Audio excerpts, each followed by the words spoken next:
Hello, everyone. This is Avenger Green once again, and welcome to another episode of Grab It Novels, where I look at the awesome comics I found this week. So this issue, in this episode, we are reviewing Ant-Man issue 2, the continuation of the current ongoing Ant-Man miniseries by Al Ewing and Tom Riley. And since this is still like the experimental phase of my channel, I'm not going to do as much like summarizing and talk. I'm not going to just flip through the page chronologically and just take up a lot of time. I'm going to give a short summary of what happens in the issue at the beginning of this video right here. Try to make that as brief and concise as I can. And then I'm just going to flip back through the issues, talk about certain stuff I liked, and we'll go from there. Like I said, this is the early days of my channel. It's still experimenting a bit, so let's see where this goes. So yeah, I got the variant from my local comic store. This is the only cover they had, so yeah, not quite the same as the stylized Tom Riley cover from issue 1, but I like it. It does this whole like Ant-Man throughout the years thing. You got Hank, you got Scott in his modern-day costume, you got Eric, the irredeemable Ant-Man, and of course the mysterious future Ant-Man we're going to be seeing throughout this book. All right. And once again,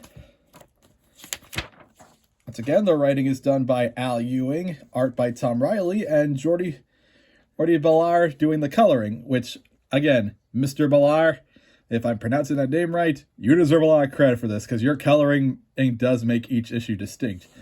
So yeah, basically, since this miniseries is a celebration of Ant-Man's 60-year history, this issue takes place during Eric O'Grady's time as the irredeemable Ant-Man.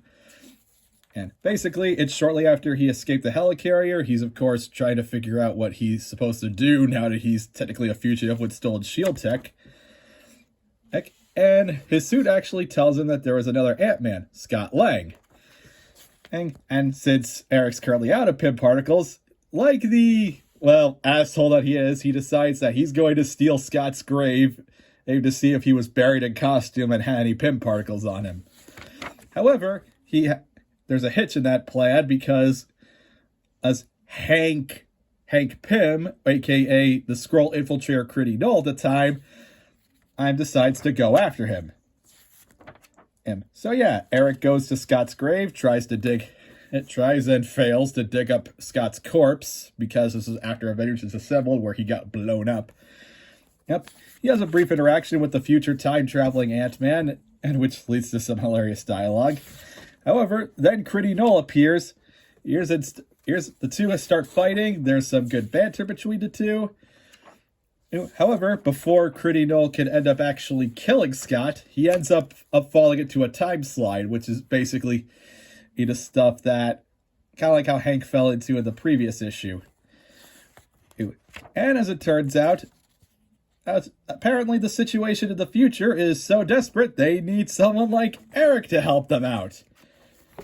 And yeah, so that's the quick and concise events of issue 2. So let's flip through this and see what I actually liked. Once again, and the creative team is top notch. In terms of writing, Al Ewing I've heard he's been called a tonal chameleon, which basically means that he can handle comedy, he can handle horror, he can do good action, and he can do a lot of good stuff and a lot of good writing styles. I'll say mostly match them. No, to be honestly, and it pains me to say it's Mr. Ewing, but I don't think you can do space opera stuff that well. I mean, it's good. At least it's competent, but I don't know, Al Ewing, a lot of your space stuff just kind of doesn't do it for me. But this is him in top form, because, yeah, because where the previous issue was basically a Silver Age romp, this one really fits the whole like, Archer-esque comedic assholery you got from the original Irredeemable Ant-Man series by Robert Kirkman. And, like, there's some really good and comedic bits that I am probably going to have to spoil. But I'm just going to share a few of them. For example, Eric decides, instead of digging the grave by himself, well, he's going to have his ants dig up Scott's corpse for him. But as you can see, yeah, they're ants. They're not really going to dig up that fast. And what does he do when he meets a man that proclaims for the future? Lost spoilers. That's literally all he asked him for. I mean, well, it's Eric. He tries to get lotto ticket numbers, but yeah, of course, time travel like stories can't really allow that. And well, I think the future Ant-Man's expression kind of summarizes is the feelings of anyone who's interacted with Eric for a short while. I should go. It's been interesting, Eric O'Grady. Yeah, interesting is one thing about Eric. And yeah, we get another fight, and during the fight between Eric and Critty Dole, Critty Dole's able to quickly surmise why Eric is trying to dig up Scott's grave. And yeah, even Critty Dole thinks what Eric's doing is kind of messed up. O'Grady, are you seriously trying to loot Scott Lang's corpse for his pin particles? What is wrong with you? And here's the kicker. Turns out Eric's suit actually can generate pin particles. So, yeah, in case you didn't know, Eric is kind of stupid and a kind of an asshole. He's kind of the charming, stupid asshole. Well, so yeah, even though Eric spends most of the fight wearing the mask, you can still tell there's still some good character emotion with body language and stuff. Which, yeah, that translates to the art. Once again, Tom Riney and Jordi Belair do a really good job of doing this artwork. It really does feel like I'm reading a mid-2000s Marvel comic, which, yeah, that's where Eric took place in. I'll be honest, I haven't really read that much of Irredeemable Ant-Man, but the short parts I did read, it does seem like this book is nailing it. It even does the whole thing the Irredeemable Ant-Man comic did with having an ant do the narration and stuff, which even says so right there in the dialogue. And yeah, that definitely fits. The shading in this comic is definitely a lot more mid-2000s. It's compared to the Silver Age stuff that was going on in issue 2. I mean, in the previous issue 1. It flows really nicely, and this comic, it has a really good pacing to it. It's not a slog to get through, and yet it feels like a hearty meal. So, there's not really much more I can say about Ant-Man issue 2. If you liked issue 1, then it's still a good time.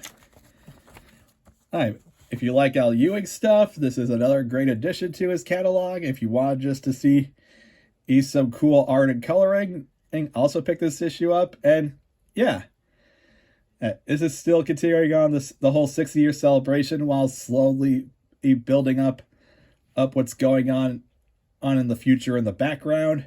And in the next issue, we're gonna jump to modern day Marvel with Scott Lang and having to deal with Black Ant, which is a whole situation, while he's guarding Ultron, which, if you've been following the comics, Ultron's been fused with Hank recently, so yeah, that's going to be definitely interesting.